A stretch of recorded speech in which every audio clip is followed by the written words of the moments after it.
Welcome to ITV news. ముందుగా headlines చూద్దాం. పుట్టపర్తిలో సత్యసాయి శత జయంతి వేడుకలు. ముఖ్య అతిథిగా హాజరైన రాష్ట్రపతి ద్రౌపది ముర్ము. మానవ సేవే మాధవ సేవ అని బాబా చాటారన్న ముర్ము. బాబా బోధనలు ప్రపంచ శాంతికి దోహదపడతాయన్న సీఎం చంద్రబాబు.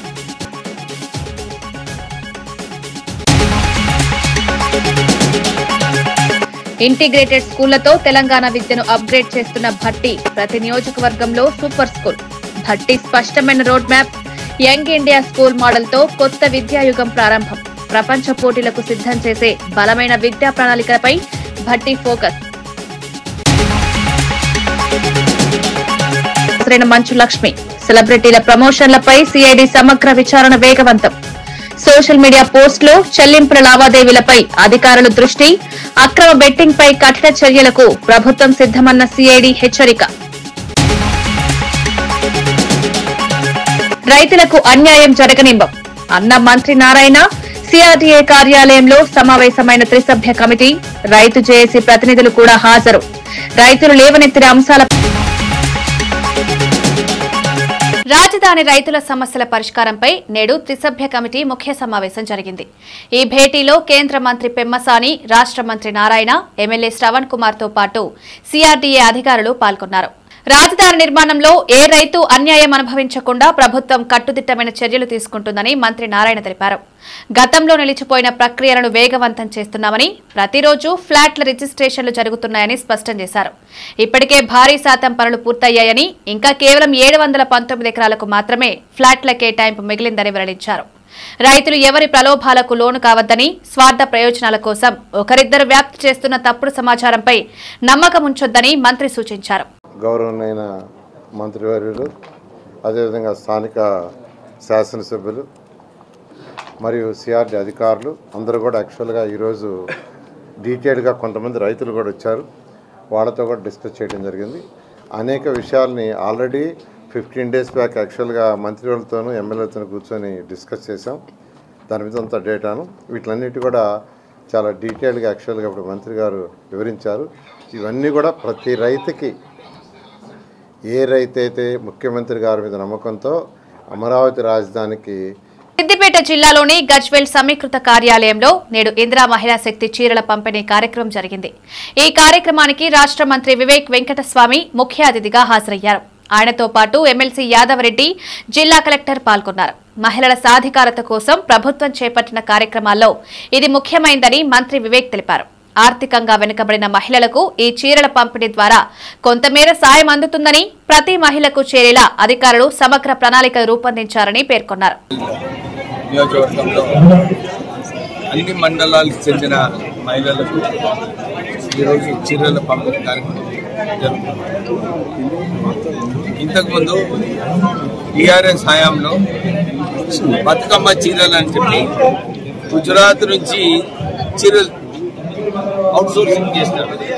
అక్కడ కమిషన్లో ఏందో తెలియదు, కానీ క్వాలిటీ చీరలేమో చాలా బ్యాడ్ ఉండే. మహిళలు ఆ చీరలు కట్టుకోలేదు. ఈసారి ఇందిరమ్మ మహిళా శక్తి చీరలు ఏదైతే పంపిణీ చేశారో మహిళలందరూ కూడా ఇంత మంచి క్వాలిటీ సారీస్ రాష్ట్ర ప్రభుత్వం తెలంగాణలోనే ఈ చీరలన్నీ కూడా కుట్టి పంపిణీ చేయడం జరుగుతుంది. రేవంత్ రెడ్డి గారు మహిళా శక్తి పెంచాలని చెప్పి మొన్న బ్యాంక్ లింకేజ్ కూడా సిద్దిపేట డిస్ట్రిక్ట్ లో 600 కోట్ల బ్యాంక్ లింకేజ్ చేయించడం జరిగింది. మహిళలకు 28 కోట్ల రూపాయలు మిత్తి లేని రుణాలు, మహిళలకు ఫ్రీ బస్ ట్రావెల్, ఇవన్నీ కూడా మహిళా శక్తి పెంచాలని చెప్పి రాష్ట్ర ప్రభుత్వం చర్యలు తీసుకుంటుంది. ఈ సందర్భమున అందరికీ కూడా ఇదే చెప్పవచ్చు. 200 యూనిట్లు ఫ్రీ ఎలక్ట్రిసిటీ ఇవ్వడము, 500 రూపాయల గ్యాస్, 74,000 మందికి ఉపయోగపడేలాగా రేషన్ కార్డులు ఇప్పించడము, సన్న బియ్యం ఇప్పించడము, ఇంకా ఇందిరమ్మ ఇల్లు 11,000 ఇందిరమ్మ ఇల్లులో 9,000 ఇందిరమ్మ ఇల్లులు ఆల్రెడీ ₹1,00,000 బేస్మెంట్ కట్టుకొని వాళ్ళందరి అకౌంట్లో రావడం జరిగింది. ఎవరైతే కాలమ్స్ కట్టుకున్నారో వారికి కూడా ₹1,00,000 వస్తుంది. నేను వాళ్ళందరికీ అప్పీల్ చేస్తున్నాను, రాష్ట్ర ప్రభుత్వము ఈ వచ్చే 3 సంవత్సరాలలో 17 లక్షల ఇల్లు కట్టుకునే కార్యక్రమం తీసుకోవడం జరిగింది. అందరు కూడా ఆవేదన పడేది అవసరం లేదు. అందరికీ అర్హతలో ఉన్న వాళ్ళందరికీ కూడా ఇందిరమ్మ ఇల్లులు వస్తాయి. ఈ డిసెంబర్ తర్వాత ఇంకొక 3,500 ఇల్లులు ఒక్కొక్క నియోజకవర్గానికి మళ్ళా శాంక్షన్ అవుతాయి. అందరికీ కూడా ఇల్లులు లభించేలాగా రాష్ట్ర ప్రభుత్వం పనిచేస్తుంది. పుట్టపర్తిలో నిర్వహించిన శ్రీ సత్యసాయి శత జయంతి ఉత్సవాలకు రాష్ట్రపతి ద్రౌపది ముర్ము హాజరయ్యారు. పుట్టపర్తి చేరుకున్న రాష్ట్రపతిని ఆంధ్రప్రదేశ్ ముఖ్యమంత్రి చంద్రబాబు నాయుడు, మంత్రి నారా లోకేష్ విమానాశ్రయంలో స్వాగతం పలికారు. అనంతరం రాష్ట్రపతి బృందం సాయి కుల్వంత్ హాల్ కు చేరుకుంది. అక్కడ ఆమె సత్యసాయి మహాసమాధిని దర్శించి నమస్కారాలు సమర్పించారు. ఉత్సవాల్లో పాల్గొన్న రాష్ట్రపతి భక్తులతో పాటు నిర్వాహకుల నుంచి ఏర్పాట్ల వివరాలు తెలుసుకున్నారు. సత్యసాయి సేవా కార్యక్రమాలు దేశవ్యాప్తంగా ఎలా విస్తరించాయో అధికారులు వివరించగా రాష్ట్రపతి ప్రశంసలు తెలిపారు. 2023 में इस सभागृह में और श्री सत्य साई बाबा के समाधि पीठ में आने का मुझे मौका मिला था. मैं और एक बार आने का जो मुझे अवसर दिया गया, इसलिए ऑर्गेनाइजेशन को बहुत बहुत धन्यवाद देना चाहती हूँ.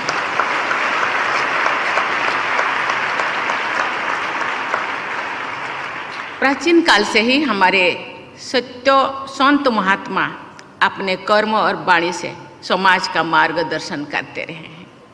समाज कल्याण के लिए भी उन महान आत्माओं ने अनेक कार्य किए हैं. श्री सत्य साई बाबा भी ऐसे ही महान विभूतियों में अपना विशेष स्थान रखते हैं. उन्होंने भी सदैव समाज कल्याण और लोगों की भलाई के लिए कार्य किया है. Sri Satya Sai Baba emphasized on the belief that service to mankind is service to God. He exhorted his devotees to follow his ideal. He oriented spirituality towards public welfare. He linked spirituality with selfless service and personal transformation. Sai Baba inspired millions to follow the path of service. Betting యాప్ల promotion కేసులో సినీ నటి మంచు లక్ష్మి నేడు CID విచారణకు హాజరయ్యారు. ఆమెను కేసుకు సంబంధించిన ప్రమోషన్లు, చెల్లింపులు, సోషల్ మీడియా ప్రచారం వంటి అంశాలపై అధికారులు వివరంగా ప్రశ్నించినట్లు తెలుస్తోంది. దిగ్విజయంగా కొనసాగుతున్న ఈ విచారణలో ఇప్పటికే పలువురు ప్రముఖులను సిఐడి పిలిచి స్టేట్మెంట్లు నమోదు చేసింది. శ్రీముఖి, నిధి అగర్వాల్, సన్నీ యాదవ్, అమృత చౌదరి, టేస్టీ తేజ, రాణా, ప్రకాష్ రాజ్ల నుంచి ఇప్పటికే సిఐడి సమాచారం సేకరించింది. ఈ సెలబ్రిటీలు సంబంధిత యాప్లను ఎప్పుడు, ఎలా ప్రమోట్ చేశారు, ప్రమోషన్ ఒప్పందాలు ఎలా జరిగాయి అనే వివరాలను అధికారులు తెలుసుకున్నారు. తెలంగాణలో యంగ్ ఇండియా ఇంటిగ్రేటెడ్ స్కూల్స్ రాష్ట్ర విద్యా వ్యవస్థలో పెద్ద మార్పుకు దారితీనున్నాయని డిప్యూటీ సీఎం భట్టి విక్రమార్క తెలిపారు. ప్రపంచంతో పోటీ పడేలా ఈ స్కూళ్లలో బోధనా విధానాలను రూపొందిస్తున్నట్లు వివరించారు. ఆధునిక సదుపాయాలు, డిజిటల్ క్లాస్ రూమ్స్, అంతర్జాతీయ ప్రమాణాల హాస్టల్ సౌకర్యాలతో ఈ స్కూల్స్ నిర్మాణం జరుగుతుందన్నారు. రాష్ట్ర వ్యాప్తంగా ప్రతి నియోజకవర్గంలో ఒక ఇంటిగ్రేటెడ్ రెసిడెన్షియల్ స్కూల్ వ్యవస్థను ఏర్పాటు చేస్తున్నామని, ఒక్కో స్కూల్ను సుమారు 200 కోట్ల వ్యయంతో నిర్మిస్తున్నామని భట్టి తెలిపారు. Young India integrated residential school అనేది ఒక గేమ్ చేంజర్. సమాజంలో పుట్టిన ప్రతి బిడ్డ ప్రభుత్వ పరంగా ప్రపంచంతో పోటీ పడేటువంటి ఇటువంటి పాఠశాలలో చదువుకొని కేవలం ఈ దేశంలో ఉన్నటువంటి రాష్ట్రాలతో కాదు, ఈ ప్రపంచీకరణ జరుగుతున్నటువంటి సందర్భంగా ప్రపంచంతోనే పోటీ పడే స్థాయిలో మన బిడ్డలు ఎదగాలనేటువంటి ఆలోచనతోనే ఈ యంగ్ ఇండియా ఇంటిగ్రేటెడ్ రెసిడెన్షియల్ స్కూల్ని రాష్ట్ర వ్యాప్తంగా ప్రతి శాసనసభ నియోజకవర్గంలో కనీసం ఒక్క స్కూల్కి తగ్గకుండా శాంక్షన్ చేసి, అందులో భాగంగానే ఈరోజు వైరా శాసనసభ నియోజకవర్గమైన వైరా పట్టణంలో కూడా ఈరోజు భూమి పూజ కార్యక్రమం చేసుకున్నాం. ఒక్కొక్క స్కూల్కి దాదాపు 200 కోట్ల రూపాయలతో ఈ స్కూల్ నిర్మాణం జరుగుతాం. భగవాన్ శ్రీ సత్యసాయి శత జయంతి వేడుకల్లో ముఖ్యమంత్రి చంద్రబాబు నాయుడు కీలక నిర్ణయాలు ప్రకటించారు. Sathya Sai tribal women health care programme పేరుతో ప్రత్యేక ఆరోగ్య సేవలను ప్రభుత్వం ప్రారంభిస్తున్నట్టు తెలిపారు. ఈ కార్యక్రమం ద్వారా రాష్ట్రంలోని గిరిజన మహిళలకు సూపర్ స్పెషాలిటీ వైద్య సేవలు అందించనున్నట్లు వెల్లడించారు. creed, religion, or nationality. Now, very good organization, 140 countries, and also branches more than 2,000. Number-wise, only registered 750,000 volunteers. No organization is having this type of strength.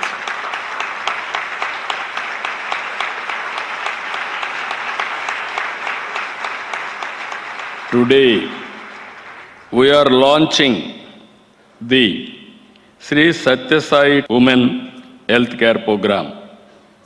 This initiative focuses on delivering healthcare, both preventive and curative tribal women. This includes providing multi-speciality medical care through telemedicine, medical screening for anemia, breast and cervical cancer, and making clean drinking water available. Sangareddy జిల్లా సింగూరు ప్రాజెక్టును నేడు అధ్యయన బృందం సమగ్రంగా పరిశీలించింది. Project మరమ్మతులకు సంబంధించిన 90 ml water plant పనులను ప్రత్యక్షంగా పరిశీలించిన బృందం అవసరమైతే ప్రాజెక్టును ఖాళీ చేసే పరిస్థితుల్లో 3 జిల్లాలకు తాగునీటి సమస్యలు ఎలా ఏర్పడతాయనే అంశంపై అధ్యయనం చేసింది. ప్రస్తుతం సింగూరులో 16 టీఎంసీల నీరు నిల్వ ఉండగా 6 టీఎంసీలను విడుదల చేసి 10 టీఎంసీలతోనే మరమ్మతులు చేపట్టాలనే ప్రతిపాదనను నీటిపారుదల శాఖ సిద్దం చేసింది. డేంజర్ జోన్ గా మారిన ప్రాజెక్టు పరిస్థితులపై ప్రభుత్వం తీసుకోవాల్సిన చర్యల కోసం పూర్తి నివేదికను బృందం త్వరలో సమర్పించనుంది. వాటర్ రిక్వైర్మెంట్స్ దాని ప్రకారంగా ఏ విధంగా ప్లాండ్ గా పోవాలో దాని కొరకు ఇన్స్పెక్షన్ చేసుకున్నాము. సో దీని యొక్క డాటా మొత్తం తీసుకొని విత్ ఇన్ 1-2 days లో we will check out the program. ఆ ప్రోగ్రామ్ గవర్నమెంట్ కు సబ్మిట్ చేస్తాం. అంటే కాల్ చేయడం అయితే కంపల్సరీ సార్, ఇన్స్టాల్మెంట్ గా స్టెప్ వైజ్ పోయి ఇక్కడ ఏమిటి ఏముందని ఒకటేసారి ఎందుకు ఫస్ట్ గా ఒకటేసారి ఖాళీ చేసుకోలేము. వాటర్ సప్లై ఎంత వరకు సేఫ్ గార్డ్ చేసుకుంటా ఖాళీ చేసుకుంటా పోగలుగుతామో అన్నిటినీ బ్యాలెన్స్ చేసుకొని స్టెప్ వైజ్ డిప్లీట్ చేసుకుంటా అబ్జర్వ్ చేసుకుంటా నెసెసిటీ ప్రకారంగా we will go up to the bottom. ఎప్పుడు స్టార్ట్ చేస్తారు సార్ ఖాళీ చేయడం? 1 week లో ప్లాన్ చేసుకుని గవర్నమెంట్ తోటి పర్మిషన్ తీసుకొని అందరితోటి విల్ ఫర్దర్ మీకు రిపోర్ట్ ఇచ్చేస్తాం. మిషన్ వేరే ఏదైనా బంద్ అయిపోతుంది కదా సార్? ఆల్టర్నేటివ్ ఇమ్మీడియట్ గా ఏం బంద్ స్టెప్ వైజ్ పోతాం సార్. అంటే జిల్లా ప్రజలు అయితే ఫుల్ ఆందోళనతో ఉన్నారు sir. Water drinking water problem అవుతుంది, సేద్యానికి వాటర్ ప్రాబ్లం అవుతుంది. ఆందోళన చెందాల్సిన అవసరం లేదు. స్టెప్ చెప్తున్నా కదండి, స్టెప్ వైజ్ దించుకుంటా పోతాము. దించుకుంటా పోయి ఒక్కొక్క బర్మ్ లెవెల్ కు ఒక్కొక్క లెవెల్ కు ఎంత స్ట్రెంత్ ఉంది ఏముంది అనలైజ్ చేసుకుంటా ఎక్కంచేలైతే మనం స్ట్రెంత్ చేసుకోవాలో ఆ అనలైజ్ చేసుకుంటానే వాటర్ దించుకుంటా పోతాము. కింద అవసరం లేని చోట వరకు దించుకోవాల్సిన అవసరం లేదు to safeguard the drinking water supply. ఇప్పుడు రిపీట్మెంట్ వరకు ఎంత వరకు చేయాల్సి ఉంది సార్? ఎన్ని కిలోమీటర్లు ఎన్ని మీటర్లు అన్నట్టు ఏమైనా ఉందా సార్? అంటే టోటల్ 800 మీటర్స్ ఉంది. మెయిన్ డ్యామేజ్ అయింది. అది కింద లెవెల్ ఇప్పుడైతే ఏదైతే first berm level 518 first berm level 518 ఆ తర్వాత పోయిన తర్వాత మళ్ళీ ఇంకా కింద ఎంత వరకు డ్యామేజ్ ఉందో అసెస్ చేసుకుని నెక్స్ట్ స్టెప్ మళ్ళీ తీసుకుంటాం. అంటే వర్క్ అయితే ఈ వీక్ లో స్టార్ట్ అవుతుంది. Work week or 15 days. ఎందుకోసం గవర్నమెంట్ నుంచి పర్మిషన్ అవన్నీ తీసుకోవాలి మనం. As of now only engineer లాగా డిసైడ్ చేసుకోకుండా మా మ్యాటర్ మొత్తం గవర్నమెంట్ కి సబ్మిట్ చేసేస్తాం. దాని ప్రకారంగా ప్రొసీడ్ అవుతాం. కాఫర్ డ్యామ్ స్టాండింగ్ వాటర్ లో కాఫర్ డ్యామ్ కట్టలేము. ఎక్కడైతే అంటే ఫ్రెష్ కన్స్ట్రక్షన్స్ కొరకు ఎక్కడైనా డైవర్షబుల్ ఛాన్స్ ఉన్న చోటనే కాఫర్ డ్యామ్ ఉంటుంది. స్టాండింగ్ నీళ్లలో కాఫర్ డ్యామ్లు కట్టలేము. తర్వాత ఏ టెక్నికల్ కెమికల్ మెజర్స్ ఉపయోగించలేము డ్రింకింగ్ వాటర్ కాబట్టి. ఓన్లీ అన్ని మనుషులకు మంచి డ్రింకింగ్ వాటర్ ఉపయోగానికి వచ్చే ఆ మెథడ్స్ తోటే we have to take care. రైతులపై మంత్రి సీతక్క చేసిన వ్యాఖ్యలకు మాజీ ఎమ్మెల్యే జాజాల సురేందర్ తీవ్రంగా స్పందించారు. కామారెడ్డి జిల్లా రామారెడ్డి వరిధాన్యం కొనుగోలు కేంద్రాన్ని సందర్శించిన ఆయన అక్కడ రైతుల సమస్యలను అడిగి తెలుసుకున్నారు. మంత్రి హోదాలో ఉన్న వ్యక్తి రైతులను బాధించే రీతిలో మాట్లాడడం సిగ్గుచేటని జాజాల వ్యాఖ్యానించారు. రైతులే దేశానికి పునాది అన్నారు. 1000 ఎకరాల్లో పంటలు పండించే ఈ వర్గం మనసును దెబ్బతీసేలా వ్యాఖ్యలు చేయడం తగదన్నారు. కొంతమంది రైతులు, కొంతమంది మాజీ ప్రజాప్రతినిధులతోటి ఇక్కడ నిలవడం జరిగింది. మంత్రి వెళ్తున్నారు కదా అని చెప్పి రోడ్డు మీద నిలబడ్డారు వాళ్ళందరూ కూడా రైతులతోటి కలిసి. వాళ్ళందరినీ చూసి మంత్రి సీతక్క గారు కారు ఆపడం జరిగింది. గత యాసంగిలో సన్నడ్లకు బోనస్ రాలేదు అని చెప్పి అడగడంతో ఆమె ఒక మంత్రి హోదాలో కాకుండా ఒక బాధ్యతమైన పదవిలో ఉండి మీరంతా రైతులు గారు చులకనగా మాట్లాడడం చాలా సిగ్గుచేటు. ఇంకోటి ఆమె అవమానపరిచింది యావత్తు తెలంగాణ రైతులను. ఇలా మేము ఒకటే డిమాండ్ చేస్తున్నాం, సీతక్క గారు మీరు వెంటనే ఈ రైతులకు క్షమాపణ చెప్పాలి. ఏఎన్టీయూహెచ్ విశ్వవిద్యాలయ వజ్రోత్సవ వేడుకల్లో ఐటీ శాఖ మంత్రి శ్రీధర్ బాబు ముఖ్య అతిథిగా హాజరయ్యారు. ఈ సందర్భంగా ఆయన మాట్లాడుతూ వర్సిటీ అభివృద్ధికి ప్రభుత్వం అన్ని విధాలుగా అండగా నిలుస్తుందన్నారు. ఇక్కడి విద్యా ప్రమాణాలు దేశవ్యాప్తంగా గుర్తింపు పొందాయని, పరిశోధనలో ముందంజలో ఉన్న ఈ సంస్థను మరింత బలోపేతం చేసే చర్యలకు ప్రభుత్వం కట్టుబడి ఉందన్నారు. ఇంజనీర్లతో కలిసి పనిచేయడం తనకి ఎప్పుడూ కొత్త అనుభూతినిస్తుందని అన్నారు. క్లిష్ట సమస్యలు వచ్చినప్పుడల్లా వాటిని సులభంగా పరిష్కరించే సామర్థ్యం ఇంజనీర్లకే ప్రత్యేకమని ఆయన కొనియాడారు. When I interact with these engineers, I realize something. Engineers are definitely the unique species. I mean to say they are the unique individuals. They can crack the toughest technical problem in 10 minutes. No matter how complicated the challenge is the first response of basically an engineer is always the same. What I feel, what I have experienced is, it's possible. Let us make us try. లంక భూముల సమస్యను మాజీ CM Jagan మరింత జటిలం చేశారని కేంద్ర మంత్రి పెమ్మసాని చంద్రశేఖర్ తీవ్రమైన విమర్శలు చేశారు. అమరావతిలో పాత్రికేయులతో మాట్లాడిన ఆయన జగన్ పాలనలో తీసుకున్న ఏకపక్ష నిర్ణయాలు అభివృద్ది పనులను నిలిపివేశాయన్నారు. గ్రామాల స్థల వివాదాలు అలాగే భూసేకరణకు సంబంధించిన పాత కేసులు పరిష్కార దిశలో ఉండగా వైఎస్ఆర్ కాంగ్రెస్ ప్రభుత్వం తీసుకున్న చర్యలు పరిస్థితులను మరింత సంక్లిష్టం చేశాయని పేర్కొన్నారు. అసైన్ ల్యాండ్స్ వచ్చేటప్పటికి 290 ఎకరాలు ఉన్నాయి. అంటే ఈ అసైన్ ల్యాండ్స్ వేరే వాళ్ళకి అమ్మటానికి వీల్లేదు. అయినా చాలామంది వీళ్ళు రైతులు అమ్మేశారు, పేదవాళ్ళు కాబట్టి వాళ్ళు అమ్మేశారు. అయినా ముఖ్యమంత్రి గారు పేదవాళ్ళు అమ్మినా సరే అసైన్డ్ చట్టం ప్రకారం అమ్మినా కూడా వాళ్ళకి అలాట్ చేద్దామని 14-19లో మనం డిసైడ్ చేస్తే గత 5 సంవత్సరాల్లో జగన్మోహన్ రెడ్డి గారు వచ్చి ఇలా అమ్మటానికి వీల్లేదు అని చెప్పి దాన్ని అడ్డం పెట్టడం వల్ల అది ఈరోజు ఆగిపోయింది. ఈ ఆగిపోయిన తర్వాత దీనికి ఇక్కడ ఉన్నటువంటి అసైన్డ్ చట్టాన్ని మిగిలిన రాష్ట్రంలో ఉన్న చట్టంతో సపరేట్ చేశారు అప్పుడు మేము ఉన్నప్పుడు. అయితే ఇది మొత్తం మళ్ళీ కలపటం వల్ల దీన్ని పరిష్కరించాలని చెప్పి గ్రూప్ ఆఫ్ మినిస్టర్స్ని చంద్రబాబు గారు ఒక కమిటీ వేశారు. ఈ అసైన్డ్ ల్యాండ్స్ అన్నింటినీ స్టేట్ మొత్తంగా మనం డిసైడ్ చేయాల్సిన అవసరం ఉంది. కొంతమంది లోకల్ వాళ్ళు దీన్ని కూడా అబ్యూజ్ చేసేటువంటి పరిస్థితి ఉంది. కొన్ని పట్టాలు వాళ్ళకి కాకపోయినా కూడా మాయే అని చెప్పే విధంగా చేశారు. అందులో కూడా నిజ నిర్ధారణ చేసి గ్రూప్ ఆఫ్ మినిస్టర్స్ కొంచెం వచ్చిన తర్వాత తీసుకొని దీన్ని కూడా తప్పనిసరిగా 90 డేస్ తీసుకుంటున్నాం. దీనికి 90 డేస్లో ఈ గ్రూప్ ఆఫ్ మినిస్టర్స్ కూడా అవుతుంది అనుకుంటున్నాం. అయిపోతే దాన్ని ఒక డెసిషన్ తీసుకుంటాం. అందులో ఒక 20 ఎకరాలు ఫ్యామిలీ డిస్ప్యూట్స్ ఉన్నాయి. ఫ్యామిలీ డిస్ప్యూట్స్ని ఈ మన ఎమ్మెల్యే గారు అదేవిధంగా అడిషనల్ కమిషనర్ గారు కూర్చొని ఆ ఫ్యామిలీ డిస్ప్యూట్స్ని కూడా చేస్తే అందులో 20 ఎకర్స్ క్లియర్ అవుతాయి. ఇవి కాకుండా ఇంకొక 45 ఎకర్స్ సిఆర్డీఏ లిమిట్స్లో ఉంది, అది కూడా వర్క్ చేస్తారు. ఇవి జనరల్గా లార్జ్ స్కేల్లో ఉన్నటువంటి 4-5 ఇష్యూస్ని మేము డిస్కస్ చేసాం ఈరోజు.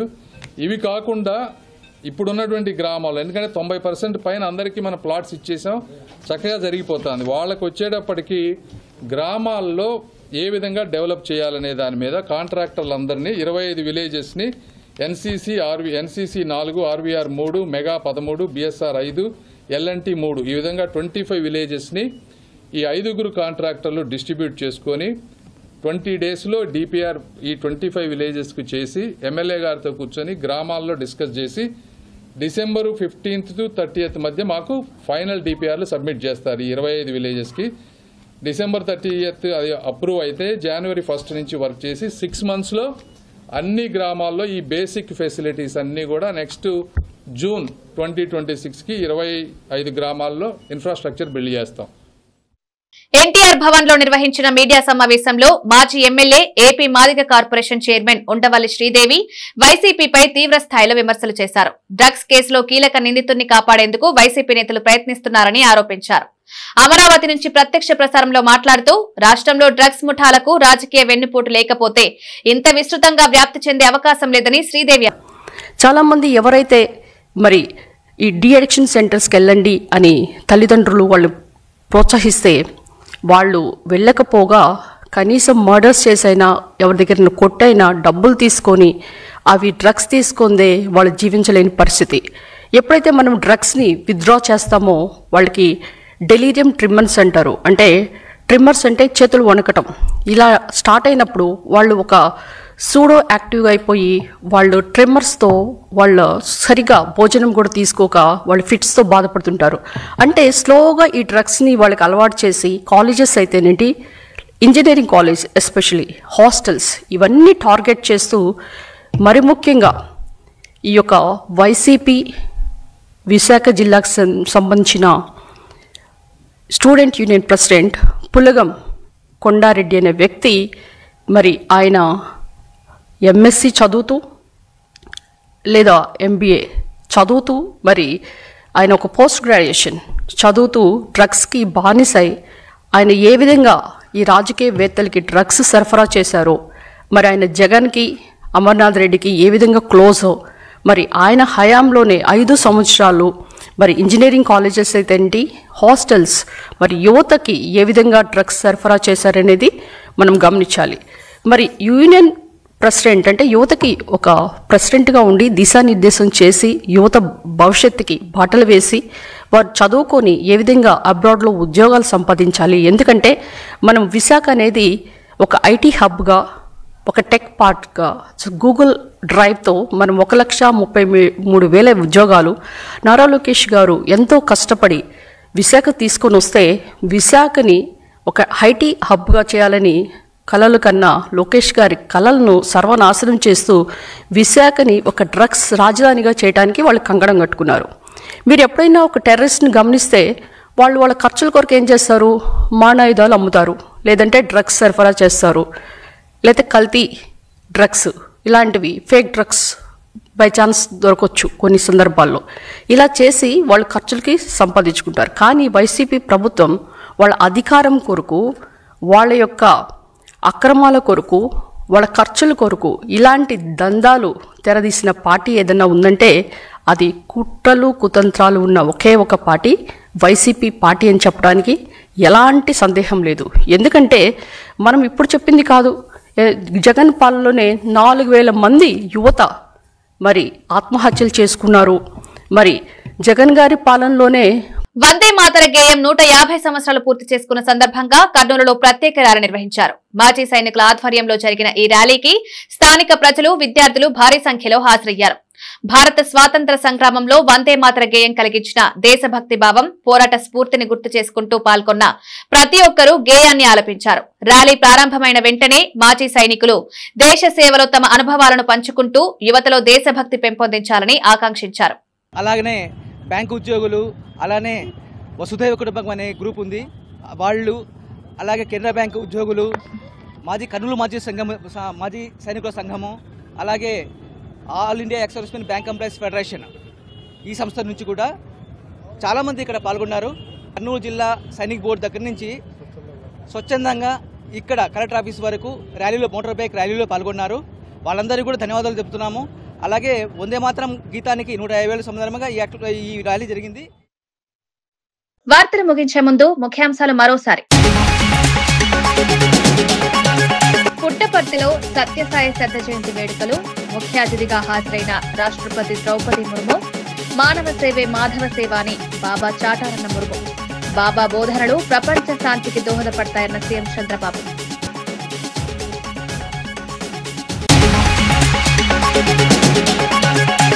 ఇంటిగ్రేటెడ్ స్కూళ్లతో తెలంగాణ విద్యను అప్గ్రేడ్ చేస్తున్న భట్టి. ప్రతి నియోజకవర్గంలో సూపర్ స్కూల్. భట్టి స్పష్టమైన road map. Young India school మోడల్తో కొత్త విద్యాయుగం ప్రారంభం. ప్రపంచ పోటీలకు సిద్ధం చేసే బలమైన విద్యా ప్రణాళికలపై భట్టి ఫోకస్. మంచు లక్ష్మి. సెలబ్రిటీల ప్రమోషన్లపై సిఐడి సమగ్ర విచారణ వేగవంతం. సోషల్ మీడియా పోస్టులు, చెల్లింపుల లావాదేవీలపై అధికారులు దృష్టి. అక్రమ బెట్టింగ్ పై కఠిన చర్యలకు ప్రభుత్వం సిద్దమన్న సిఐడి హెచ్చరిక. రైతులకు అన్యాయం జరగనివ్వం అన్న మంత్రి నారాయణ. సిఆర్డీఏ కార్యాలయంలో సమావేశమైన త్రిసభ్య కమిటీ. రైతు జేఏసీ ప్రతినిధులు కూడా హాజరు. రైతులు లేవనెత్తిన అంశాల ఇవి ఈనాటి వార్తా విషయాలు. మరో బులెటిన్ లో మళ్ళీ కలుద్దాం. నమస్కారం.